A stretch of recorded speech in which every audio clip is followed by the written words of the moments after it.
My name is Emily, I'm 34, and my entire family sat me down at my own birthday dinner and told me to accept that my sister was sleeping with my husband. Before I tell you about their smug smiles vanishing when my lawyer stood up and the world they built on lies came crashing down, let me know where you're watching from in the comments. It all started with a scent. A cloyingly sweet, artificial coconut scent, the kind you'd find in a cheap body spray from a drugstore aisle. It was a ghost on the collar of my husband Mark's crisp, white shirt when he came home from a supposed business conference in Chicago. It was the exact, unmistakable scent of the body lotion my younger sister, Olivia, slathered on herself every single day of her life. It was her signature. I was standing in the laundry room, sorting whites from colors, when I first caught it. I lifted the shirt to my nose, inhaling deeply. It wasn't faint. It was an announcement. My heart gave a painful thud against my ribs. It was a small thing, a tiny detail in the fabric of our lives, but it felt like a loose thread that, if pulled, could unravel everything. That evening, as we sat on the sofa watching some mindless TV show, I tried to make my voice sound casual.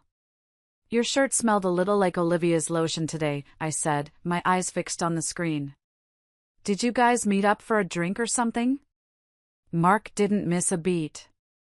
He laughed, a short, dismissive chuckle that was meant to reassure but only put me more on edge. "Honey, every hotel soap smells the same these days. All that coconut and vanilla stuff." He draped his arm around me, pulling me closer. His touch, which usually felt like home, suddenly felt like a cage. "You're working way too hard. Getting a little paranoid, don't you think?" He tilted my chin up, forcing me to look at him. His smile was wide, but it was just a movement of his lips. His eyes were cold, watchful. He was lying. I knew it as surely as I knew my own name. That feeling of paranoia, as he called it, became my unwanted companion. It followed me through the grocery store, sat beside me at my desk at work, and tucked me into bed at night. A week later, my paranoia found its validation. Mark had gone on another trip, this time a solo reset to the beach. "Just need to clear my head," he'd said, kissing me goodbye with that same hollow affection. He posted a photo on his social media account. It was a perfect shot for a man trying to project an image of carefree independence. He was beaming, his expensive sunglasses perched on his nose, the ocean a brilliant blue behind him. The caption read, "Just what I needed. #solo trip #recharge." I loved that picture, for about 10 seconds. My friends were liking it, commenting "looks amazing," and so jealous. But something drew my eye. An instinct I couldn't ignore. My finger moved across the screen, zooming in on the dark lenses of his sunglasses. The image was tiny, distorted by the curve of the glass, but it was there. A reflection. A figure. It was a woman, her head thrown back in laughter, her blonde hair catching the sun. She was wearing a bright yellow bikini. Olivia's favorite yellow bikini. The world didn't just tilt on its axis, it fell away completely, leaving me in a silent, airless void. My blood ran cold. It was a physical sensation, a wave of ice that started in my chest and spread to my fingertips. It felt like a punch to the gut, a brutal, unexpected blow that knocked all the air from my lungs. I dropped my phone on the rug as if it had burned me. I just stared at the wall, at the framed photos of our wedding, of family vacations, of a life I now realized was a complete and utter fraud.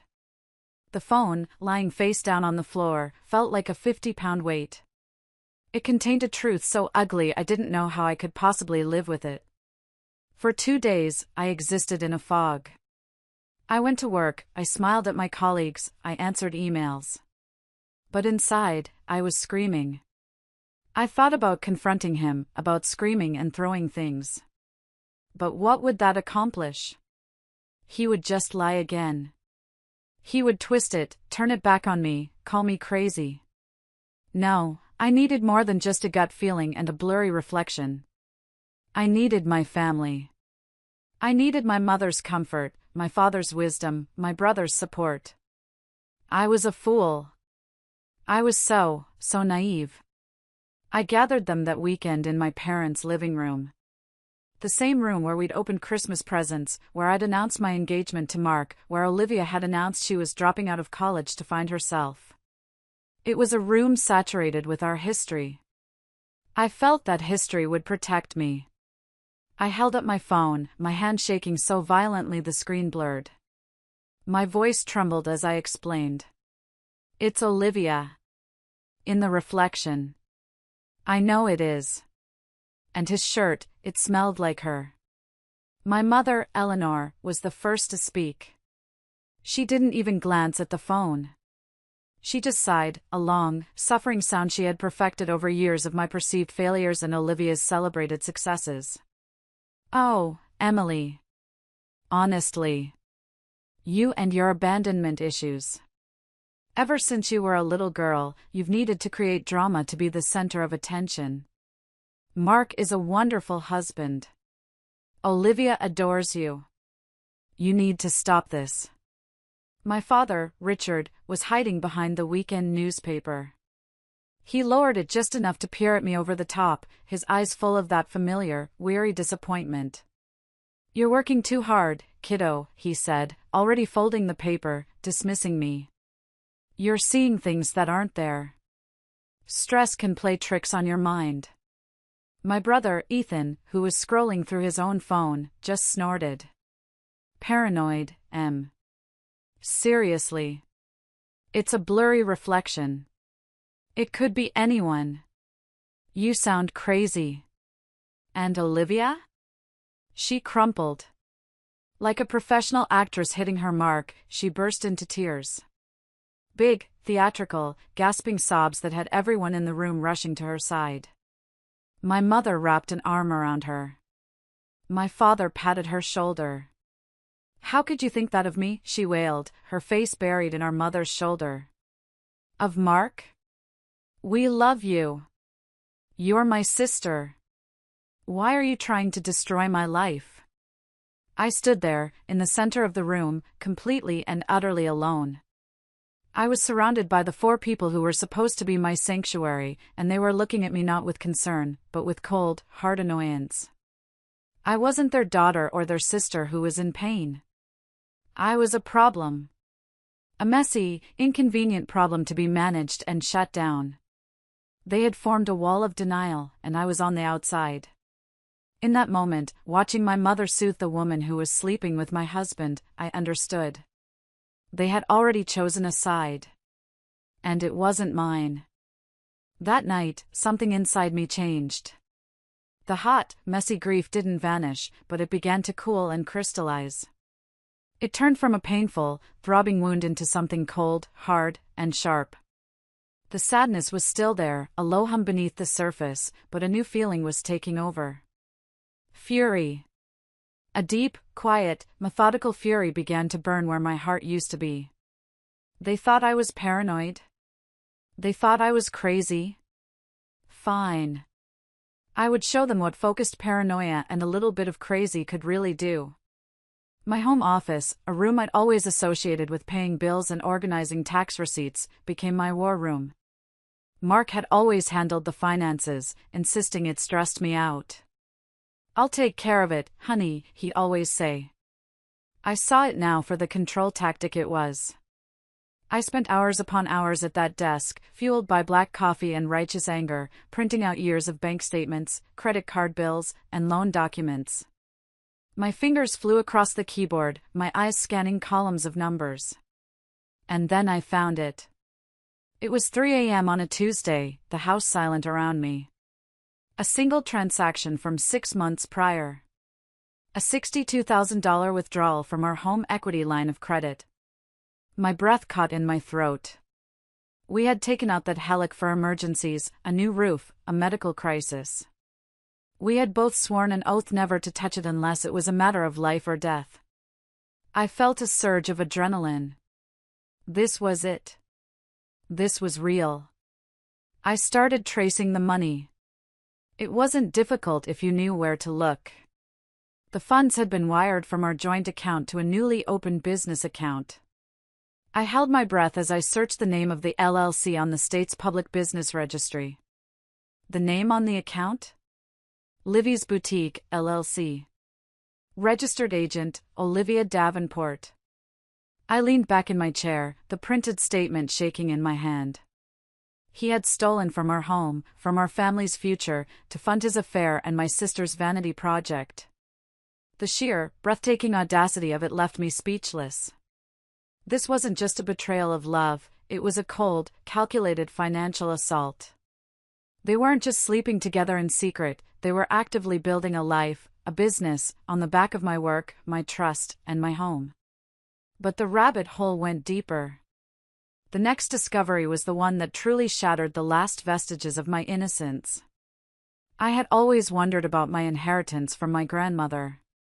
She had adored me, and she'd set up a sizable trust fund to ensure I would always have a safety net. But accessing it had always been a nightmare. Every time I inquired, my mother would wave it away with vague excuses. There are legal complications, darling. The market is down, it's not a good time. You need to prove you're more financially mature first. Driven by this new, terrifying clarity, I decided to bypass my mother entirely. I contacted the law firm that managed my grandmother's estate. It took days of persistent, borderline harassing phone calls to get anyone to talk to me. I was a nuisance they kept trying to swat away. Finally, a senior paralegal, a kind woman named Maria whose voice was filled with a weary sort of pity, agreed to send me the full file on the trust. "You have a right to see it, Mrs. Porter," she'd said, and I almost cried with gratitude. When the thick manila envelope arrived by courier, it felt as heavy as a tombstone. I sat at my kitchen table and opened it with trembling hands. Inside was a stack of legal documents that was inches thick. And on top, meticulously organized by date, was a series of motions filed with the family court over the last 5 years. All of them had been filed by my mother, Eleanor. I read them one by one, my vision blurring with tears of rage. She had repeatedly petitioned the court to keep the trust under her sole control, arguing that I, her daughter, was mentally and emotionally unstable, a proven spendthrift, and incapable of managing her own affairs. She had used my own struggles with anxiety often caused by her and her family's treatment of me, as a weapon. She had painted me as a fragile, hysterical child to a judge, all to keep her hands on my money. My grandmother's gift, my safety net, was being used as a leash. She was literally funding her golden child's lifestyle by illegally withholding funds that were rightfully mine. That was the moment I realized this wasn't just an affair. This wasn't just a theft. This was a conspiracy. A long-term, coordinated campaign by my entire family to marginalize me, to control me, to keep me down. The final straw, the action that pushed me from a woman seeking truth to a woman planning a war, was the intervention. It was a Tuesday night. I came home from a long day at work, my mind swimming with lawyers and legal motions, to find them all there. They were sitting in my living room, arranged like a tribunal. And with them was a man in an expensive suit I didn't recognize. He had silver hair, a kind, professional smile that didn't reach his eyes, and a profoundly calm demeanor that I found instantly terrifying.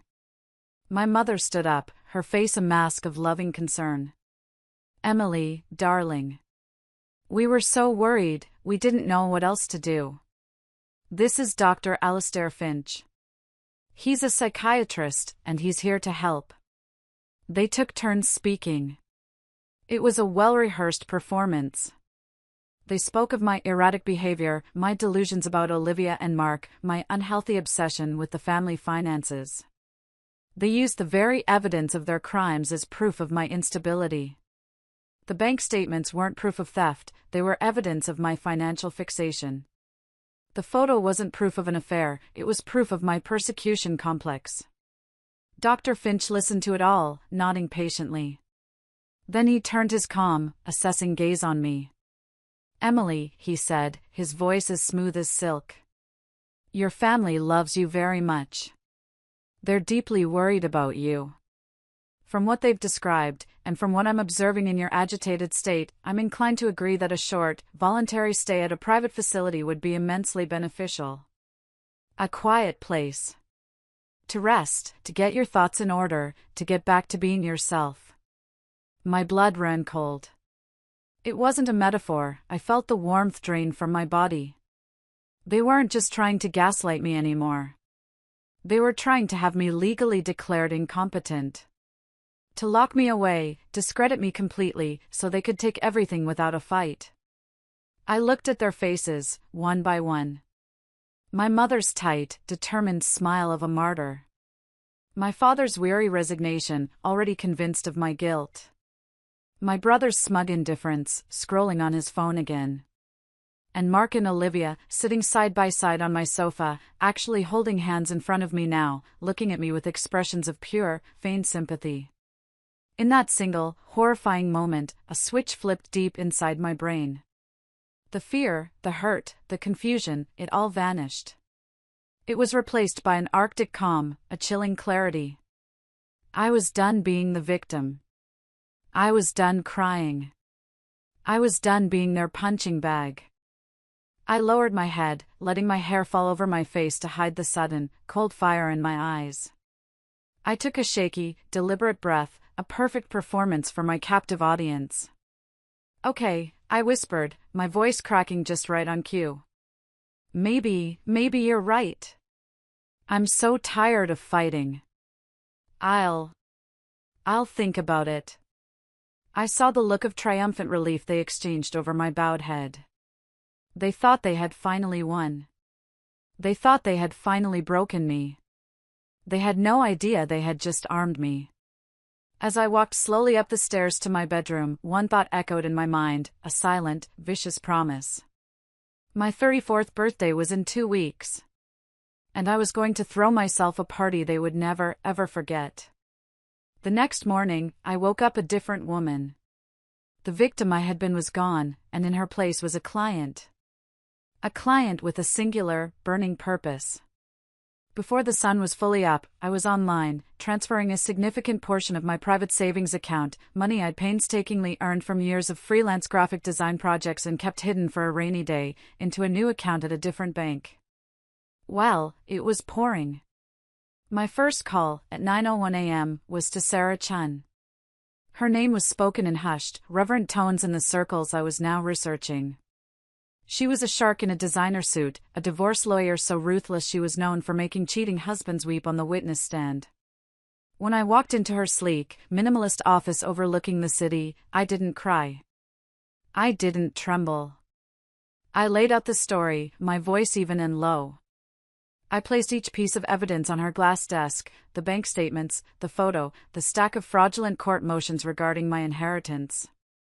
She listened without a single interruption, her manicured fingers steepled under her chin, her dark eyes sharp and intelligent. When I finally finished, she leaned back in her leather chair and studied me for a long moment. A flicker of something that looked like professional admiration crossed her face. "They didn't just break your heart, Emily," she said, her voice a low, dangerous purr. "They committed felony fraud, conspiracy, and grand larceny. The affair is the least of their problems. So, tell me. What is it you want to do?" "I want to burn it all to the ground," I said, the words tasting like ash and freedom. A slow, wolfish smile spread across Sarah's face. "I can do that. But first, we need more. We need irrefutable proof. We need things they can't possibly talk their way out of." She picked up her phone. "I'm hiring you a private investigator. His name is Enzo Moretti. He's expensive as hell, but he's a ghost. He gets things no one else can." Enzo was the opposite of what I expected. He was a quiet, unassuming man in his 50s who looked more like a high school history teacher than a PI. But he was brutally effective. In just over a week, he delivered a digital folder that was a treasure trove of my family's deceit. He had itemized hotel receipts from Mark and Olivia's business trips, complete with room service charges for champagne and strawberries. He had high-resolution, time-stamped photos of them kissing outside a romantic restaurant 2 towns over. He even had audio recordings, legally obtained in our one-party consent state, of my mother on the phone with my aunt, laughing about how she was managing my inheritance and keeping me compliant and out of the way. Every file, every piece of evidence, was another nail in their collective coffin. We compiled it all into what Sarah chillingly called the dossiers of truth. 5 identical, spiral-bound booklets, professionally printed and organized with tabs. One for each of them. But as we were finalizing the plan for the birthday dinner, that nagging thought, that seed of doubt planted during the intervention, grew into an obsession. I thought back on my entire life, replaying it in my mind. Olivia was always the golden child. She got the brand new convertible for her 16th birthday, I got her 10-year-old sedan. She got her tuition paid for an expensive private arts college, which she dropped out of. I was steered towards the in-state university and told to apply for scholarships. It was more than just typical sibling favoritism. It was a systemic, lifelong pattern of being treated as secondary. Less than. During a late-night strategy call with Sarah, I voiced the thought that had been haunting me. "It's like I'm not even their kid," I said, the words coming out in a rush of exhausted frustration. There was a long pause on the other end of the line. "Emily," Sarah said, her voice suddenly very careful. "We have Enzo on retainer for another day. It's a long shot, but do you want us to find out?" A wild, terrifying, and exhilarating idea took hold. It was the stuff of daytime soap operas. It was insane.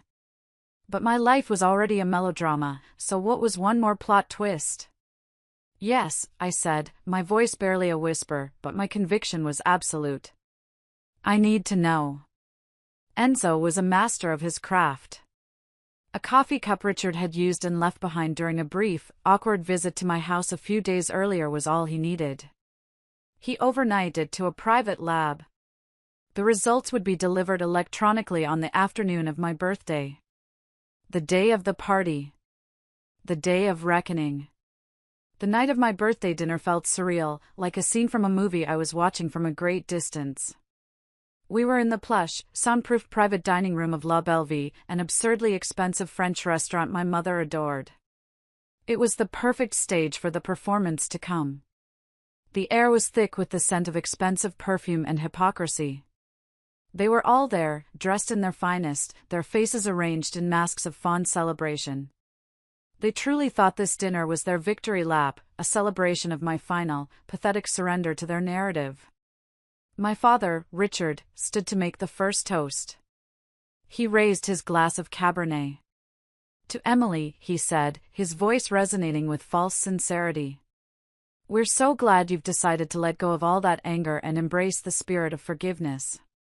In the end, family is all that matters."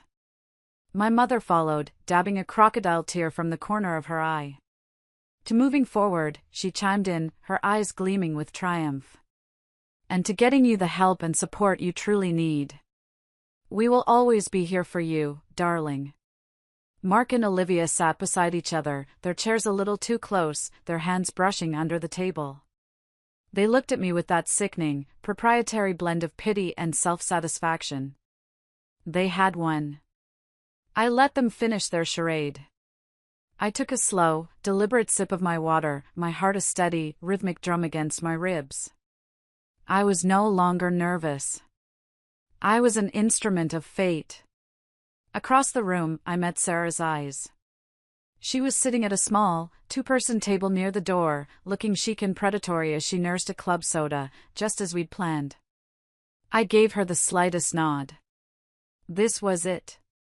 Showtime. Sarah Chen stood up.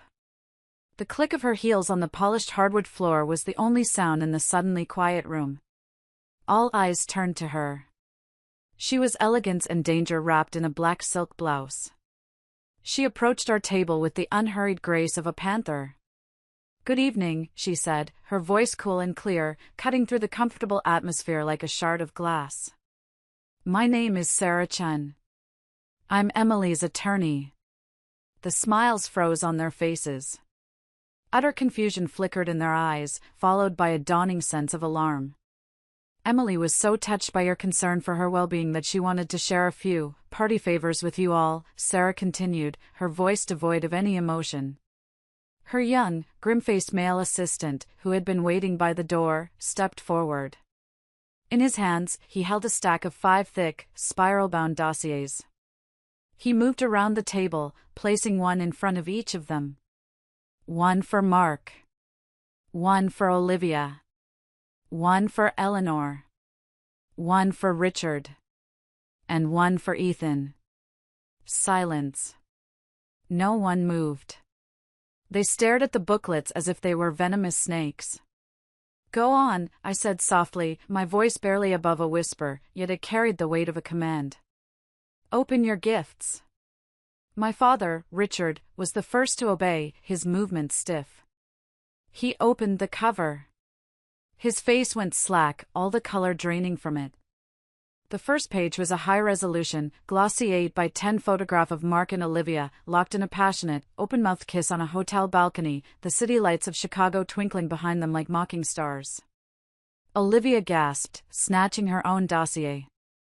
She flipped through the pages frantically, each page of fresh, documented horror. Itemized hotel receipts bearing both their names. Transcripts of their text messages, filled with cruel jokes at my expense, sexual innuendos, and detailed plans for their boutique. Once Em is settled in the rest facility, we'll have all the time in the world, one of Mark's texts read. Mark just stared at his copy, his mouth slightly agape, his face turning a pasty, sickly white. He saw the next section, tabbed financials. The bank statements showing the $62,000 transfer, highlighted in fluorescent yellow. The articles of incorporation for Livy's Boutique, LLC. His signature was on every page. My brother Ethan, for once, was speechless. He saw the text threads he was a part of, where he called me unhinged and told Olivia to just ignore her, she'll get over it. My mother, Eleanor, was made of stronger, colder stuff. She stared at me, her eyes filled with pure, unadulterated venom. But then she got to her own tabbed section. Her carefully constructed composure shattered. Her face crumpled as she read the transcripts of her own words, her recorded phone calls with my aunt, detailing exactly how she had filed fraudulent motions to block my inheritance, calling me unstable. She'd even bragged about how this would secure a higher salary for herself at her job, since she wouldn't have to worry about supporting me. The final page in her section was a formal notice from Sarah's office of an impending lawsuit for fraud, embezzlement, and financial misconduct. But the show wasn't over. Sarah let the horrified, suffocating silence hang in the air for a moment longer. Then, she reached into her satchel and produced one last document. She placed it with a soft thud in the center of the table. There's one final piece of information, Sarah announced to the stunned room. A matter of paternity that clarifies a great deal. She slid the single sheet of paper towards my father. It was a certified lab report. A DNA analysis. This report confirms, with 99.999% certainty, Sarah said, her voice ringing with the clear, cold finality of a judge's gavel, that you, Richard, share no genetic markers with Emily. You are not her biological father.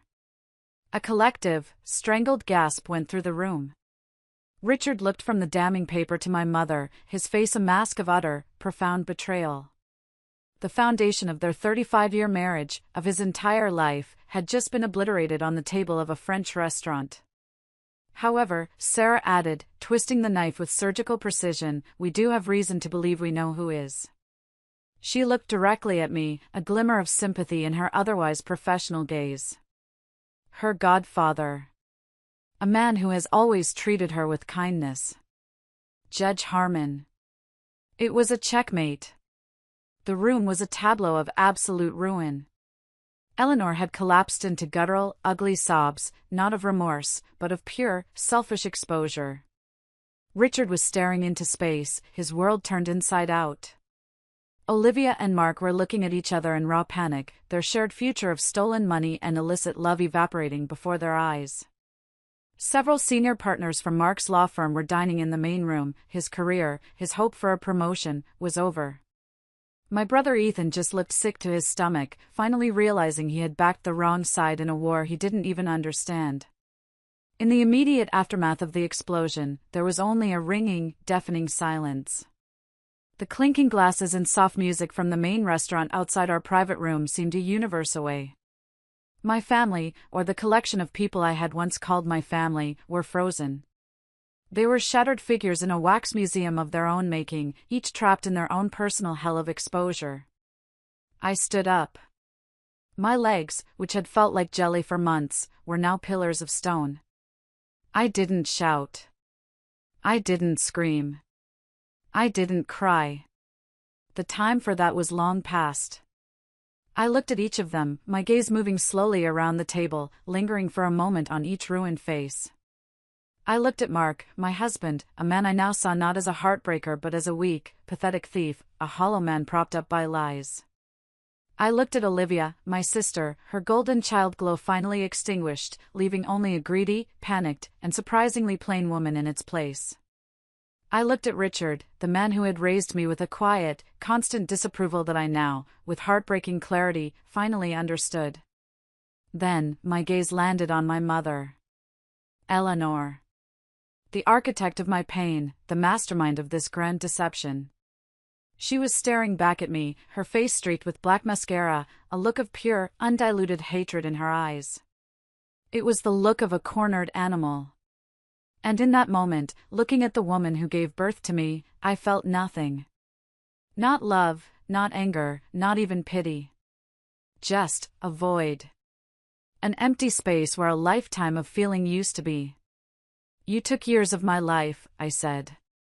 My voice was quiet, but it carried to every corner of the room with the force of a wrecking ball. You took my peace, my trust, and my money. You tried to take my sanity and my freedom. You will not get one more second. You will not get one more word. I picked up my pristine linen napkin and placed it neatly on the table beside my untouched plate of food. This was the last meal we will ever share, I stated, not as a threat, but as a simple, immutable fact. My lawyer will handle the divorce. She will handle the lawsuit for my full inheritance, with damages. And she will handle the recovery of the stolen funds from both of you. I looked at Mark and Olivia. Have the lives you all so richly deserve. With that, Sarah and I turned and walked out of the room. I did not look back. I didn't need to. I could feel the weight of their world collapsing behind me, the shockwaves of their implosion. And for the first time in my entire life, I wasn't buried underneath it.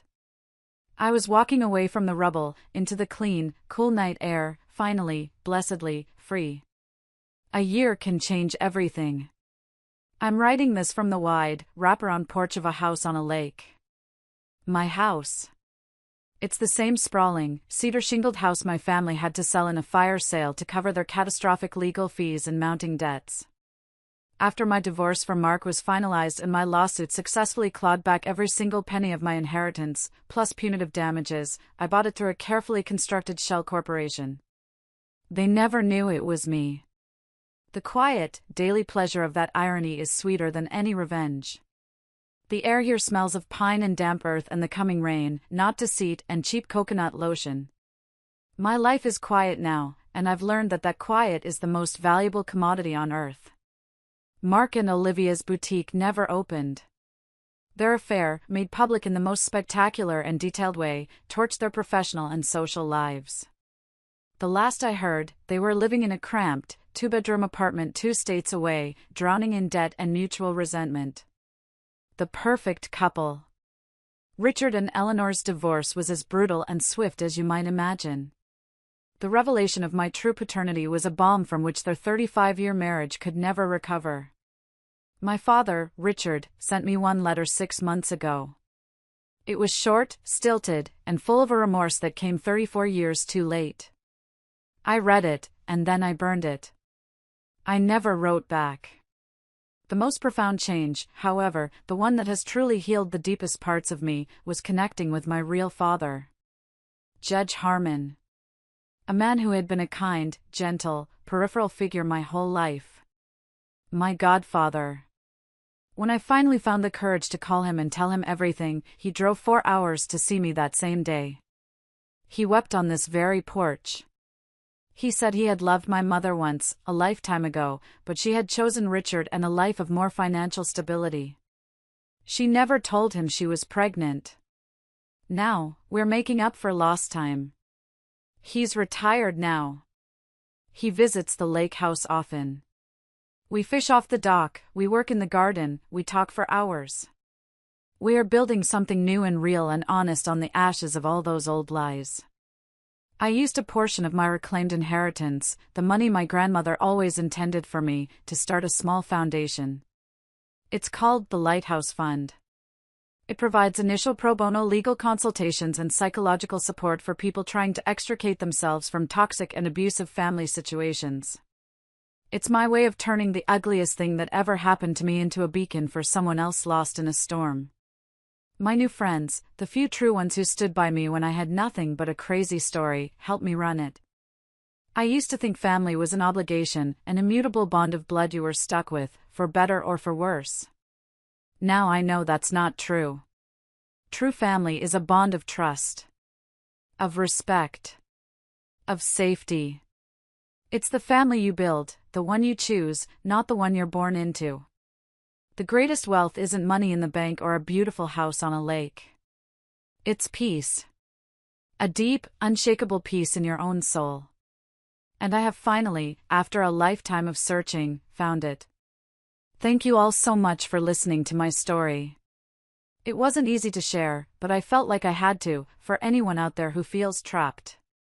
My question for you all is, what's the single most important quality you believe makes a real family? Let me know your thoughts in the comments below. And if my story resonated with you, please consider giving this video a like and subscribing for more. You never know whose story might give you the strength you need.